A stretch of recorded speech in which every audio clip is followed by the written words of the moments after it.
Welcome to Healthy Mind, Better Future, a podcast dedicated to mental wellness. We are all challenged by psychosocial struggles. Families are broken, jobs are unfulfilling, neighborhoods are unsafe.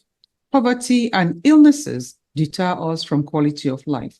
We're stressed, anxious, and in despair. Healthy Mind, Better Future brings awareness and relief to those with mental health challenges.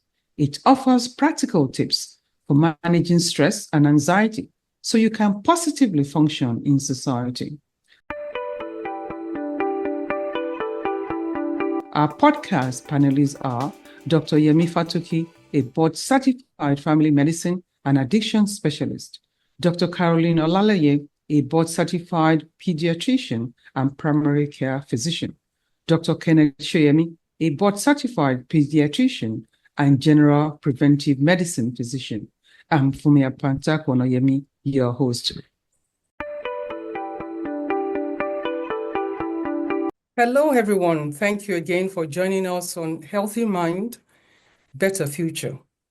Last time you were with us when we discussed the whole idea of families, and we talked particularly about parents not liking their children and vice versa. Today, we're coming in with a bigger version of that, which is to look at the whole family structure today and to see why, or to talk about why we have so much of family estrangements. So we have families who don't even see eye to eye. We have families who don't talk. We have families who have vowed never to see one another again. How sad is that? As we know, in the olden days, families are important. And even today, families should be important. So why do we have situations today where we are all struggling with our families? Well, we'll start the discussion. Dr. Adeyemi Fatoki is here, Dr. Olaleye, Dr. Kenneth Soyemi, Mrs. Dorcas Fatoki, and Mr. Funmi Onayemi. Of course, we have a very important expert who is a psychiatrist out of UCH Ibadan, and that is Dr. Bibilola Oladeji. Dr. Oladeji, welcome again to our episode of Healthy Mind, Better Future. So everybody, we really should be open about this discussion, and that is the question. Why are families struggling today? Why do families feel that they have to cut one another off? Dr. Soyemi. Yeah, good morning, everybody.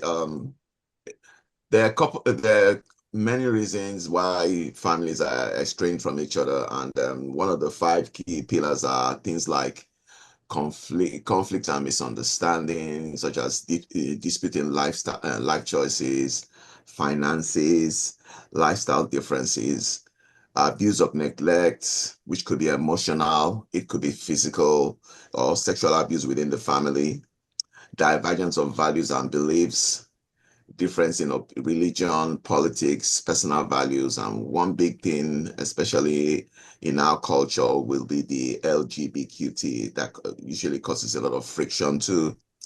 Mental health challenges, so issues such as addiction, untreated mental illness can strain families.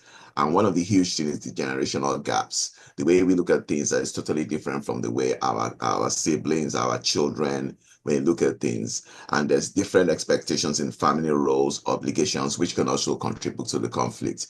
That would be my 2 cents real quick. I'll pass it on to anybody else who wants to chip in. Dr. Fatoki. Dr. Soyemi mentioned political difference. I think like lately that has been a big problem.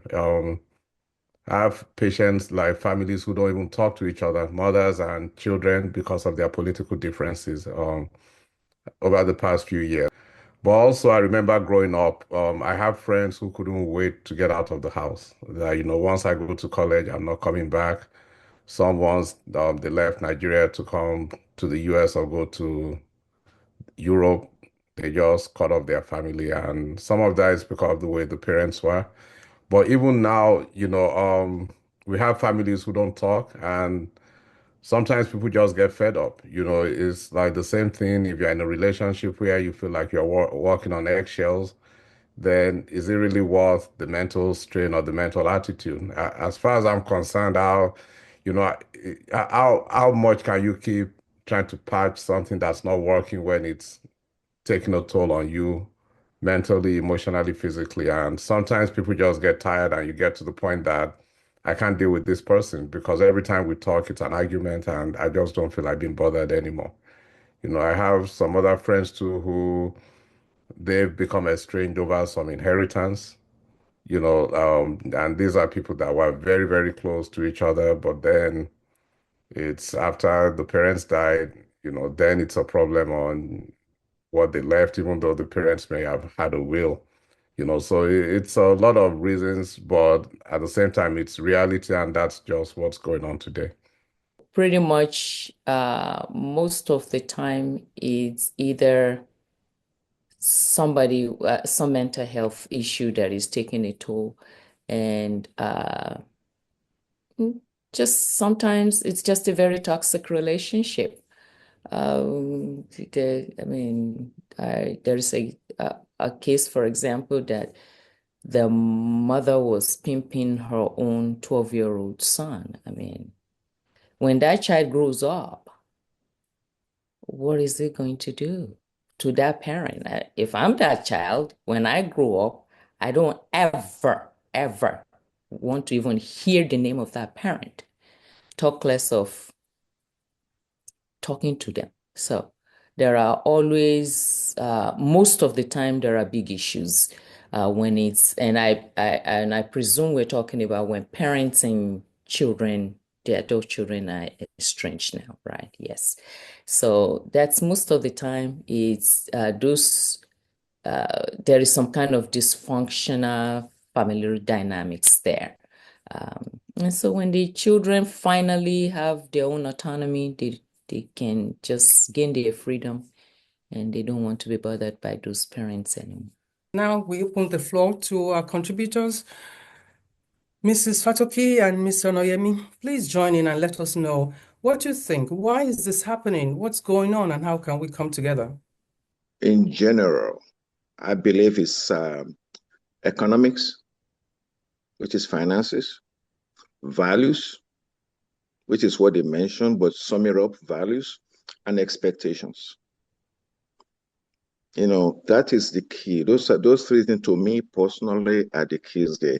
If you go through every single, both in Nigeria and abroad, your overseas here, it's all, if you look at the fundamental problem with most families is within those three things. The values, whether it's gay or you're not going to church, you're going to church too much, money, you have to pimp somebody, it's still money. So economics, values, and expectations. So I believe the estrangement, it often results from cross boundaries and unresolved issues that are not addressed promptly and right there in that moment. So the best way to probably deal with it is just to be open and honest in the people's communication, where both parties are able to be heard and feel respected. Dr. Oladeji, thank you so much for being with us. As you can see, we have so much on our hands and we've been able to describe, at least touch the base of what we've seen, what we've heard, what's happening, not just in the United States or in Nigeria, but all over the world. Families are just suffering and many people are in mental distress over this whole family breakup. What is going on and what can we do?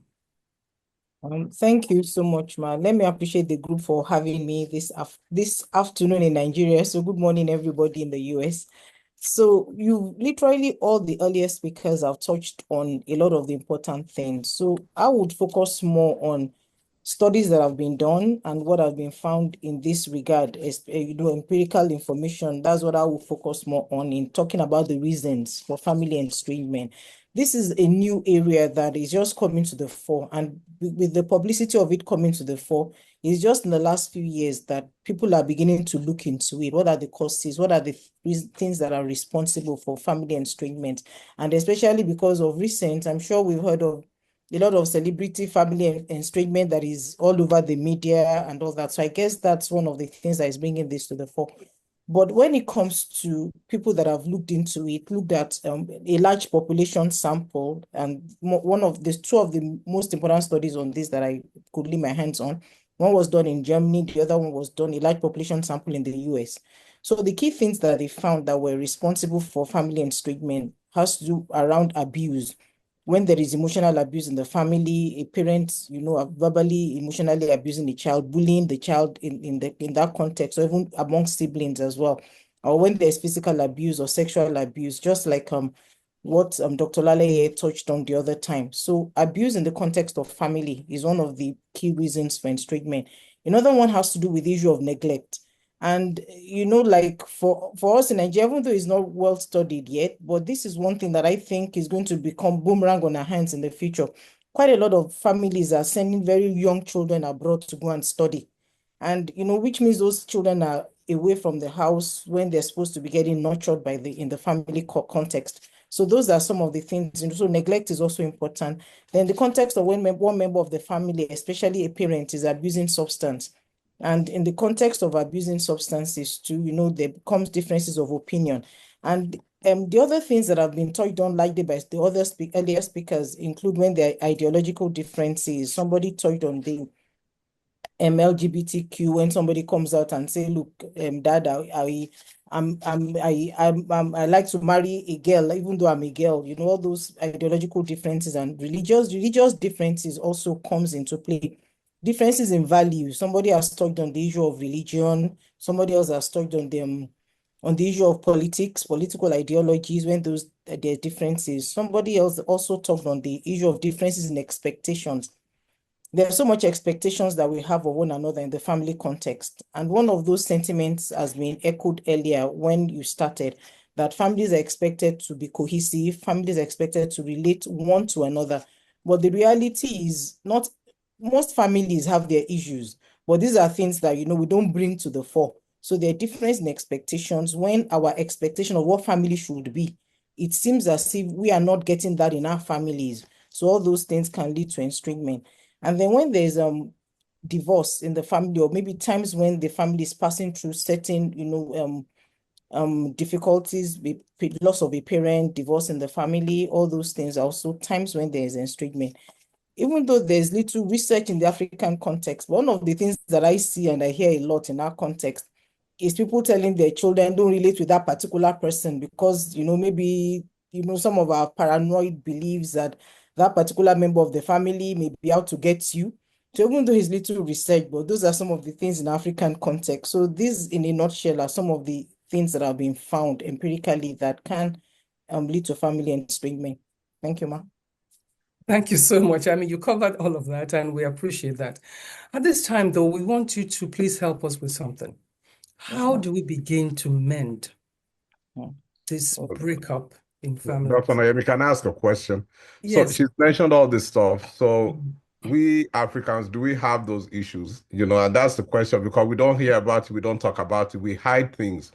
So, I mean, yeah, the thing about it's your cousin's mother who is the witch and trying to stop your progress, we hear that. But as far as us being in denial, do those things really exist? Because you're talking about research in Germany, in the US, but we as Africans, both at home, we deny those things. So can you expand on that? Do those things really exist in our society, and why don't we talk about it? Okay. Let me start by giving a definition to it.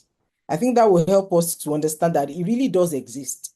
So how it is defined is when one family member voluntarily and intentionally establishes or maintains distance from other family members because of ongoing negative relationship. So if you look at that definition, a family member takes that decision, I don't want to relate with this other family member anymore. And it's because there's been ongoing problems in the relationship over the years, which is why that person decided to take that decision that, look, I'm going to maintain my distance. And that distance can be in terms of physical distance. I don't want any contact with this family member anymore. I don't want to be where that person is. And it can also be emotional distance, where it says that, look, I don't want to have a relationship with that person, no matter how little in any way. So I want to distance myself. So even though we're in the same room, but yet I don't want to have any contact. So if you look at that definition, you see that it occurs very commonly amongst us. But because as we started, families are expected to bond together. That is the ideal that we all have about family. So nobody wants to talk about it. So the stigma, because, if as a parent, I'm discovered to be estranged from my child, then people can begin to judge me and say maybe it's because I'm a bad parent. That's why my child does not want to have a relationship with me, which may not necessarily be the case. So because of all the stigma, that's why we don't really own up to it. But if you look at across families, especially with the paranoia that you mentioned, there's so many families where they will tell you your uncle is not somebody you should even greet because he's the one that is behind all our problems as a family. So if you look at definition of estrangement, that uncle is estranged from the rest of the family because you all decide and cut off with that person. So it exists amongst us. It's quite common from the little I've seen, but unfortunately, even in developed countries, it's something that, in the US, everywhere, it's just something that people are beginning to tease apart in terms of research. I think the whole idea of the village people is quite common back at home. I don't think we talk about that as much over here. But even with that, some people have come from our end and still carry that old, I don't even know what it is that we want to call it, the whole voodoo and village people. I would call it paranoia. Paranoia, yeah. And they come here really believing that. And so just like you said, people say, oh, my son, don't go to that house because something might happen to you. I'm not sure that happens here, but I'm sure it's very common back at home, not just in Nigeria, but virtually in Africa. Please. Please. It might not be because of religion of the paranoia related to the voodoo and the beliefs, but it can be also paranoia related to race, paranoia related to ideologies as well. That our family is this, we are Christian, we don't want to relate into that family, they are gay and all that. So all those things too also are play out. I really believe that the whole idea of sending children to boarding school is actually damaging to families. I mean, I'm sure all of us can start to talk about that today, but looking back and looking now for me, I can say that I really didn't know my siblings, truly. First of all, many of them are way ahead of me. And my baby sister was 2 years behind me, but by the time we got to know one another, I was in high school, she was there. So, but we're trying. So I think we left a lot on the table when we chose to leave our children to the schools. Would you say? I went to boarding school when I was 10 years old, like 158 miles from home. So you're right. I rarely saw my siblings. And then I came home. I graduated at 15, spent 1 year of A levels, 1 year of prelim, and I've been in the US since then. So basically, from the time I was 10, I spent only about maybe 2, 3 years with my siblings. But the reason that we've remained close is because of my mom. She had a family that was estranged. She had cousins who were extremely close because I remember growing up, the brothers and their wives, they did everything together with their children, even in a very small Volkswagen Beetle. I don't know what caused their estrangement because I was already here. And up until their death, they never spoke to each other. Their children who were very close don't even speak.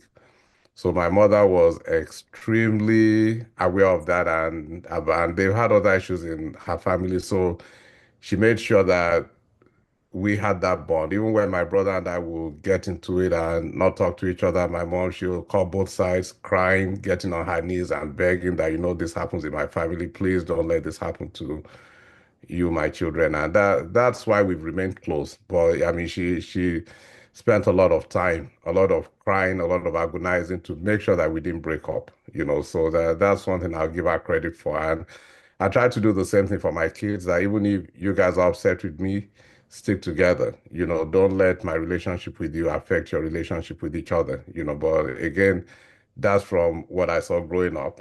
On the other hand, the boarding house, I mean, yes, I was abused physically, mentally by some older seniors and boys, but I did form a bond with my classmates. So there are about 12 of us in the US, maybe 12 or 14, and we get together every 2 years in person.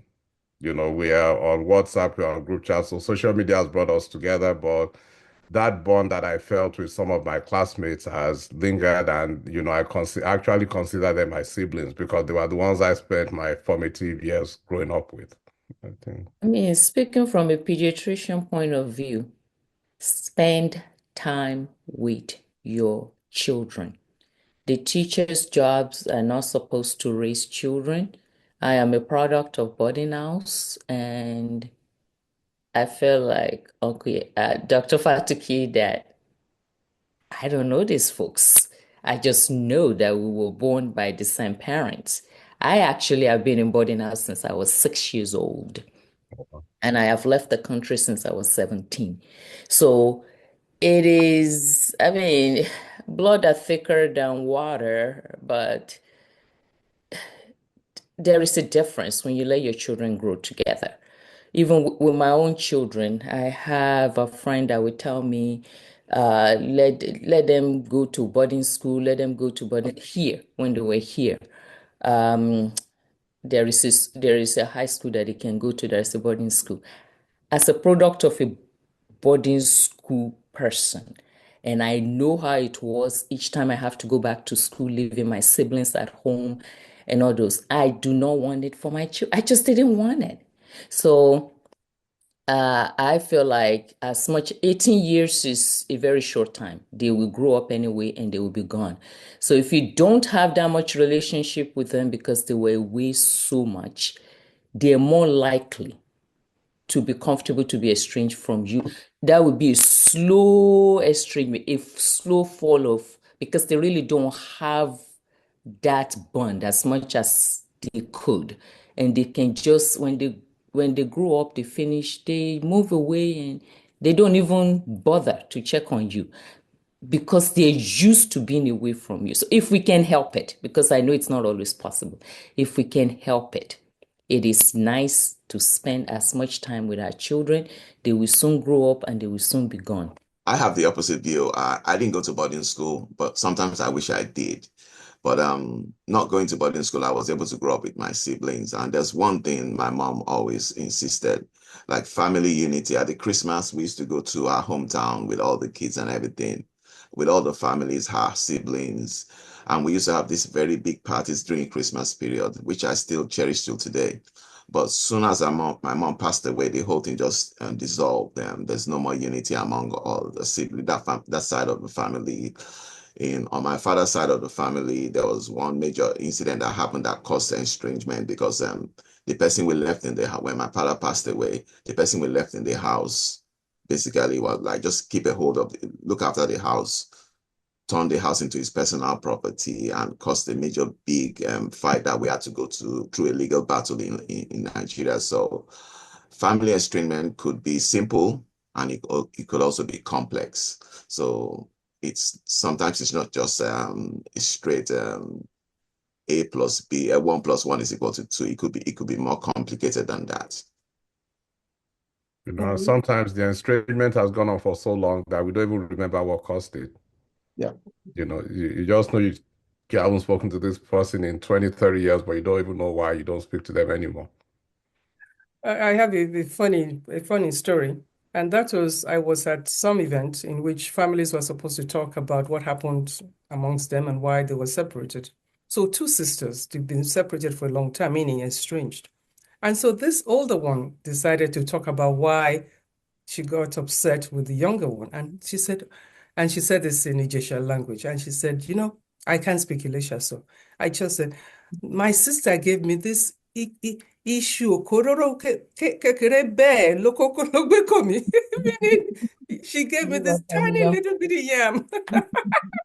And even though I was probably maybe 10, I looked at what? That's why you haven't, even as little as I was, I knew something was horribly wrong. Anyway, that's my little funny story in the middle of this very important and serious topic. So, Dr. Oladeji, please, Yes, at this point, we want you to please let us understand how best to begin to mend. Okay.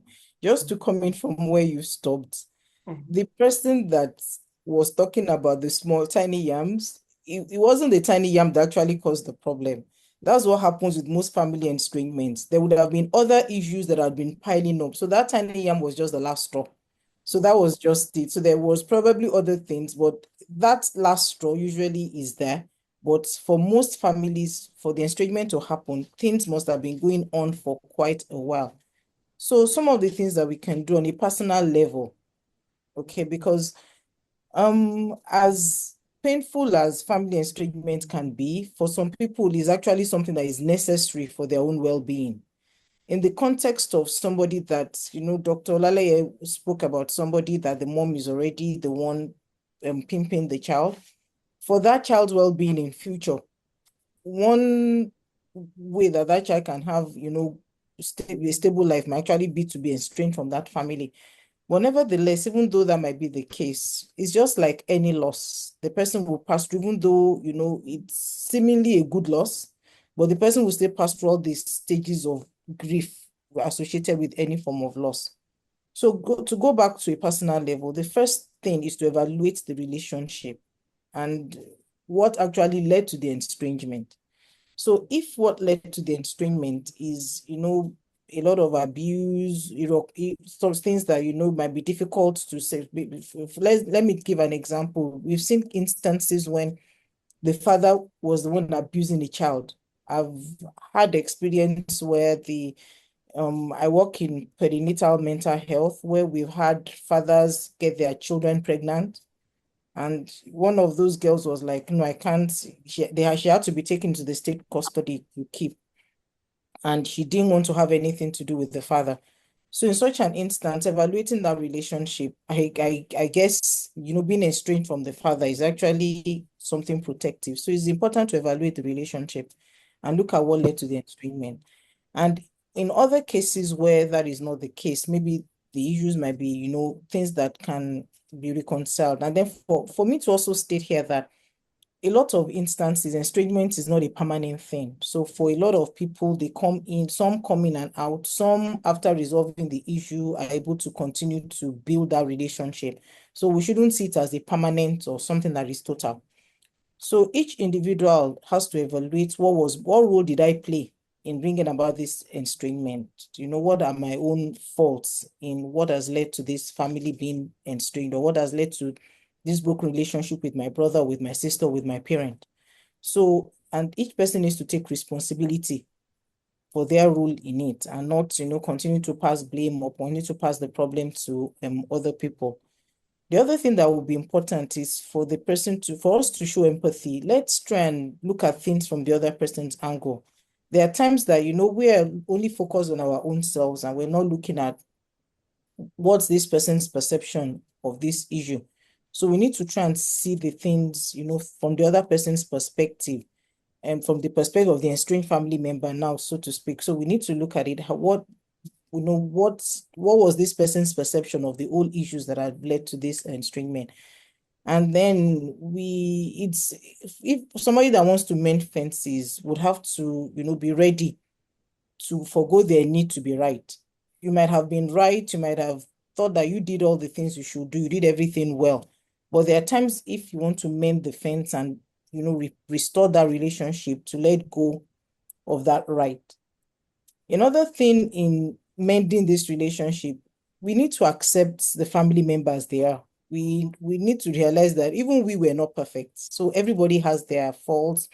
Everybody has, their idiosyncrasies, so to speak. And so we need to be able to accept the other person as they are. And one other thing that I want to bring up here is to realize that people really don't change, and it's not on us to try and change anybody. So acceptance is very important in building relationships. You need to accept the way the person is.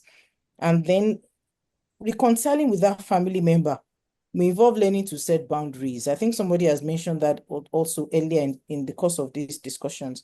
So there's some of us that may be the first school that we need to go to. How do I set boundaries so that, things can work very well in our relationship? Because a lot of us have problems with setting boundaries. So that's one thing, I love people, I like them around me, but there's some places where, I don't want you to cross. I don't want you judging me on these things.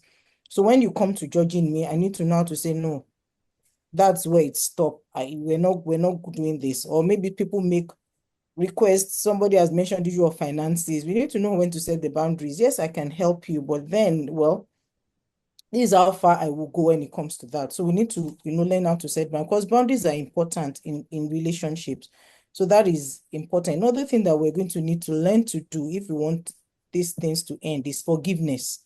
We will hurt one another, definitely. There's no how we stay together that, there will not be times when we rub ourselves the wrong way.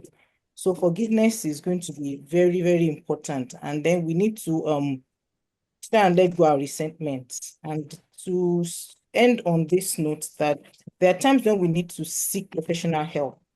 And in seeking professional help, one thing that we need to look for a professional that really knows what they're doing.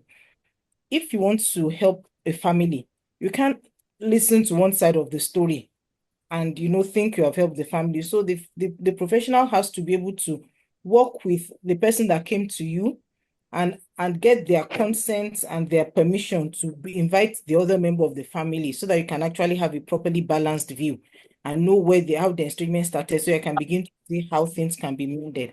So if there's need be, there must be need to seek for a professional, and not just any professional, somebody that knows more about family therapy. For us, right, as Black people, Africans, we deny that we have these mental issues or these things going on. So how would you say we can start bringing this to the forefront? And that's part of the reason that we're doing this podcast, is to start addressing issues that we deny, like you rightly said earlier, because of the stigma in our society. So what else can we do to try to bring this to the forefront, so that people can know that it's okay to discuss this? You're not alone. It's not just you. It's not your family. This is what happens. Thank you. I was going to say that you've taken the first step, and the first step is getting people to be aware. So raising awareness that, look, these issues, these things are happening. And the thing with our people is, once you're able to break that ice, and get the people begin to talk about it, because they know these things happen. So that's one thing that in our practice here as a psychiatrist practicing in Nigeria, we initially, it sometimes can be like we're hitting your head against the brick wall, because nobody wants to accept their mental health problems are real. But these are things that people have. And so the first step is to raise awareness of the issues, and then to let people know it's okay to talk about it, just like you said. And it's okay, as we say, it's okay not to be okay. So people need to understand that. No, they know, and then to know that no relationship is perfect. So every relationship goes through their problems. So we need to find a way, to address those issues. And you're not alone going through it. And one other thing that can help is letting people know that they're not alone. Other people are passing through the same thing we are passing through. Is very common. Like I was saying, like in some of the studies that have been done, at least like 10% of families have, some estranged member of the family. So it's not something that is uncommon, and it's not something that is limited to you alone. So those are the things that one can do to begin to draw people out, so that they can begin to admit to these things and seek help over it. There are cases whereby families have been estranged because of who you choose to marry. They were like, we don't want you to marry that girl for XXX reasons, and you say, no, I'm going to go ahead and marry this lady, and you're estranged for probably for the rest of your life. How do you handle those, or how do you mend those fences? Thank you. Excellent question. I passed through what you just said, because my mom initially was opposed to who I was going to marry, and that festered for years. But eventually, they were able to build a relationship, and my husband kind of became my mom's favorite son-in-law. So the relationship can be mended. Just like I said, forgiveness is very important, because the person that is in the midst of that, don't marry this person. I would balance it. The person in the midst of that will really be hurt, because you are like, you can't see why they're telling you not to marry the person. So it's important that the person concerned has to first find that in their heart to forgive the family and be ready to let go of the hurts. That's one aspect to it. The other aspect to it is sometimes the family might actually be right, that the person you are getting into a relationship with is not somebody that you should actually get into a relationship with, because the person also has, there have been instances like that where the family was telling the person not to get into this relationship because they've seen some personality traits in that person that may not augur well for the relationship. So, it all boils down to judging the situation appropriately. There's no one answer to everything. So there has to be a personalized thing. So judge the relationship appropriately and then take appropriate steps. But whoever is at the center of it has to have it in their heart to let go of the hurts and to be ready to forgive and move. So in the case of maybe don't marry your husband, don't marry your wife, and it turns out that the wife turned out good for the son. So in that case, right, I mean, if I was the son or the wife, I don't know how quickly I can let go of that anger, but in that instance, it might be the parents. Well, I guess, yeah, like you said, someone just has to be ready to let go of the hurt and forgive. So whoever makes the first step to break the ice, someone will have to do that. But just looking at it from my point of view and from my man's ego, if I was right and my parents were wrong and I've already had issues with them, it would be very difficult for me to go back and try to reach out to them. And then you still have some parents that are very stubborn, that no matter how much you're trying to make amends, they're still stuck onto that. And some people actually go to their graves with that bias, and they end up losing out on the grandkids and everything else that they could have had in life. It does happen. So that's why I said each situation has to be handled on its own merit. And, if you are ready to forgive, but the other party is not ready to, there's absolutely nothing you can do. The only thing that person can do is to try and just live through the loss of that relationship and grieve that relationship just like you would grieve any loss, and then get over it and move on with life. It's not, you can't force somebody else to like you. Neither can you force them to forgive you or build a relationship with you. So it's just what it is. Yes. We have to realize that it's not just the parents. And I'm going to put my wife on the spot here.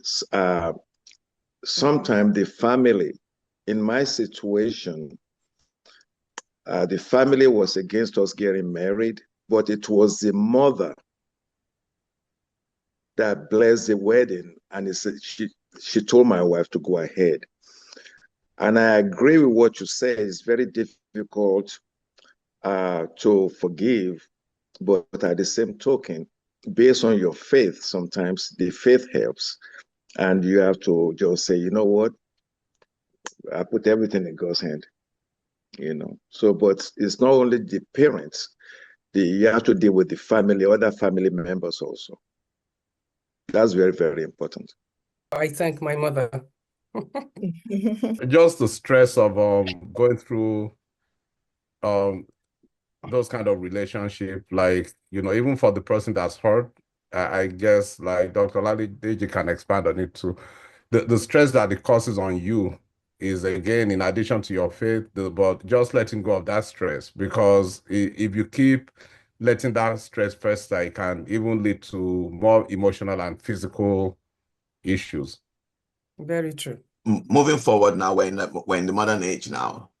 Supposing your own child wants to marry someone, and you're looking at it and you're seeing all the red flags, and it's like, don't do it, son, don't do it. And the kid goes ahead. Is it okay to just say, well, if he's grown now, he can make his own decisions, let it be. What do you advise? when you are dealing with adult children, there's really little you can do. So my first counsel is, if you know how to pray, please pray. Because as they say, there's nothing God cannot do. So please pray. And then the only other thing you can do is, now, you need to change your tactics. If maybe you have been trying to correct that person and you've been very hard about it, then that's the time to kind of beat a retreat, and then use, come in through the avenue of love. And, because most of the time people are in that situation, they don't see what you see. So it's really difficult to convince the person. So, one has to let go of the arguments and all those ones, because that really does not work. So that's the time to kind of drop the arguments, even though the argument is, that's how you feel, that's what you want to do, but it's not going to make a headway. So the best thing is to step back and then try a different approach. Use the approach of love and try and see if you can talk to the person about it, because I have been through it, and I'm still going through with a lot of young people around me that have gotten into those kind of relationships. And for some of those, even before they got married, the red flags were there. But it was difficult to convince them that this person you are dating, this person you are thinking of, spending the rest of your life with, has all these personality problems that you are not seeing, that other people can see. So, but you can't be the judge. It's difficult. And one other thing that we have to learn to do is to accept the person and support the person through whatever. Even though at those times, what you really want to say when, future down the line, if they eventually get married and they have problems, what you really want to say is, I told you so. But, we have to swallow that and just support the person through and just love the person. So as I said, just start with praying, because that might be the only thing you can do at that point. Dr. Oladeji, could you please explain this? That's on personal level. What about the family member that said, don't marry because of regional? That say, for example, don't marry because it's an Ijebu person. Yeah. Or don't marry because Are it's you an referring Ibadan to person. Ibadan people saying that? Because Okay. that's a common Ibadan thing. Okay. Now, you see, that was part of my problem. And the main person, two of our children now ended up married to Ijebu people. All right. So how do you, for people that's having that issue now, what would be your advice to them? From my experience, my advice always would be, evaluate that relationship. Is it the Jebu that is I'm talking of the people that are in the relationship now. They're the ones that are most important in this equation.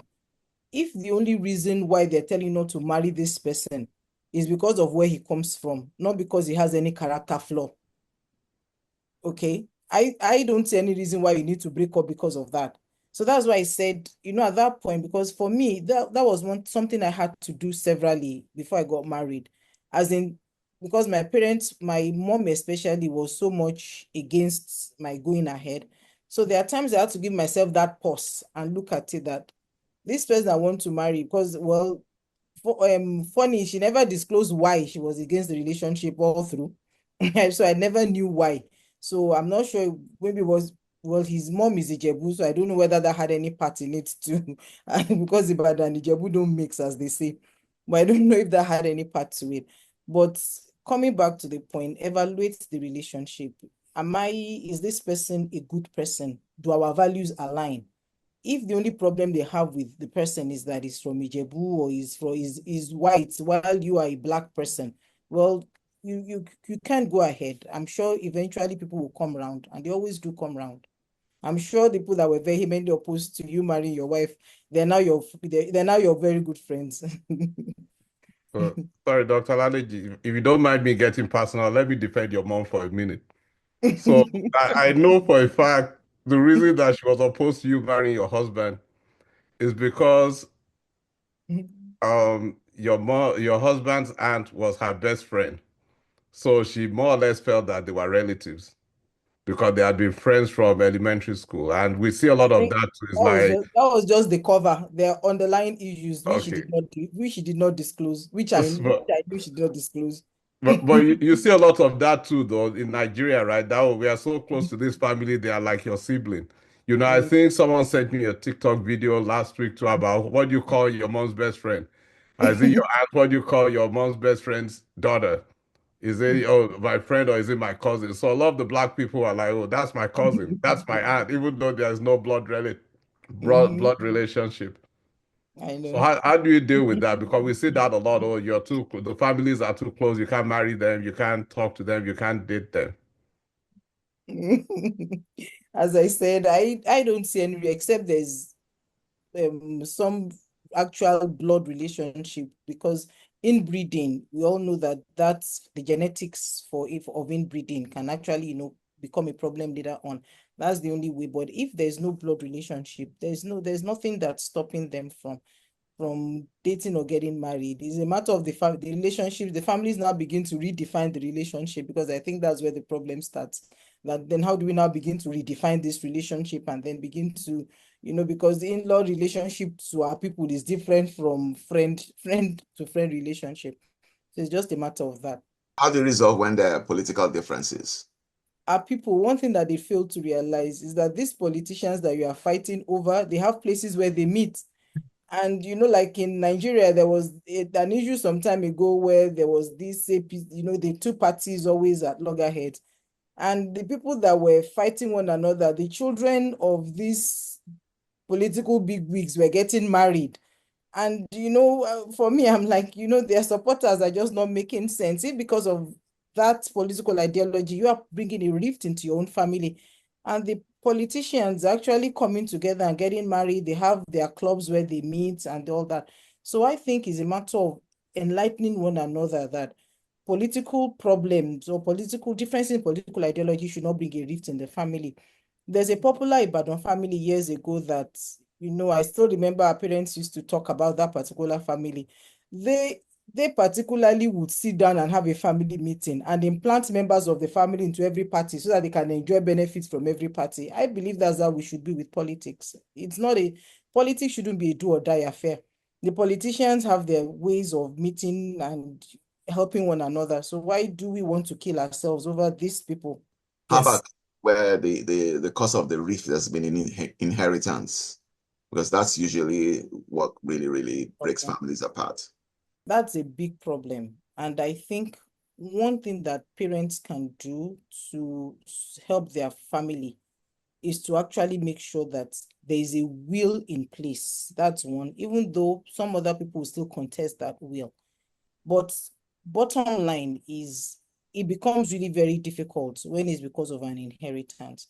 And there might have to be, some magnanimity on somebody's part in mending that relationship that is because of inheritance, because it's usually a bit difficult when it comes to that. For somebody feels cheated that, the parents, why would they give this person that and then they decide not to give me, and then it causes a rift.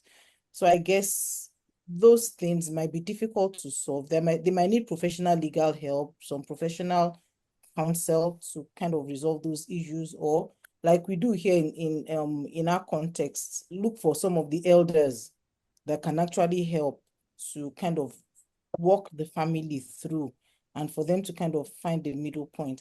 But even before that happens, I would tell parents, I think I respect what our parents did. They wrote a will, but what they did in their will was to just blanketly say that everything, you list all that they had and say we leave it to our children without actually, specifying that who gets what.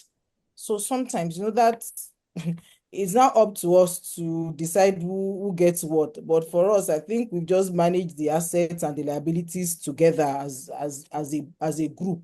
So that's what we've done with it, rather than, breaking it down to who gets what. So it's a tough one. But well, as I said, estrangement is usually not permanent. So sometimes somebody might be able to find that middle ground when it comes to mending the relationship. Dr. Bibilola Oladeji, we can't thank you enough. Wow, you've actually opened this up for us, really explained so much, and you dissected the problems and also gave us some ways in which we can mend our fences. You told us we need to evaluate our relationship, we need to communicate. You also told us that we have to accept other people and that we need to open our hearts to forgive others. But then you said in part of your discussion, that there are some relationships that we can't mend because of the deep hurt. And so it might be best for people to just let themselves be. What else did you say? You said to us that we have to understand that people don't change necessarily. So we have to really make within ourselves to say, yes, you know what, I'll let this go just for the sake of family. And when we do that, we have the possibility that we can actually come back and have the enjoyment of family, because family is beautiful, family is enjoyable, family is supportive, and we need to really hold our families together. So we want to thank you for today, and we appreciate your time. Thank you so much, everybody, for being with us today. We appreciate you, and we want you to join us next time as we now talk about siblings. Your brother, your sister? Oops. What do we have? We have issues there too. So next time we'll be talking about that. Please join us. Thank you so much for being with us today. Thank you for joining us on this episode of Healthy Mind, Better Future. Pressures of life can get you down. Don't lose hope. Exercise your mind daily so you can function positively in society for a better future. Continue to join us as we offer tips to navigate your challenges and bring you mental wellness. Your healthy mind is key to your better future. Please subscribe and share our podcast. Someone out there needs encouragement.